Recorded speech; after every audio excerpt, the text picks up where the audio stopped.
Best फाकर ने सिखाया है सारा सेंटर का काम बहुत अच्छा वह पे शुक्र है इन तरफ को कोई मिले अज सब मौका मिले जो सही जहाँ भी आ गए हैं पहले बहुत सारे टाइम गुजारे से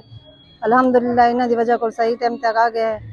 है काम करेंदे पे शुक्र है सारा घर भी विकदे बहर भी आने बहर ही थावन देना मौका देते सको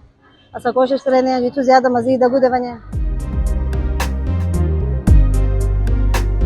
6 मंथ हो गए इधर स्टॉल लिया है और इधर मैं स्टॉल पे चीज़ें भी रख रही हूँ और सेल भी कर रही हूँ कि इन्होंने सोशल मीडिया को हमें तारुफ करवाया हुआ है तो इस सिलसिले से हमारे लिंक की चीज़ बहुत ज़्यादा हो रही है।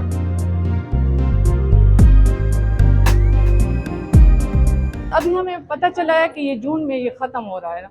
तो हमारी ये दरख्वास्त होगी हम हुकूमत से कि ये हमारा सेटअप मज़ीद आगे चलाएं ताकि हम जो यहाँ पर औरतें काम कर रही हैं DI खान में तो वो भी आगे जा सकें और वो भी कुछ ना कुछ आगे बन सकें।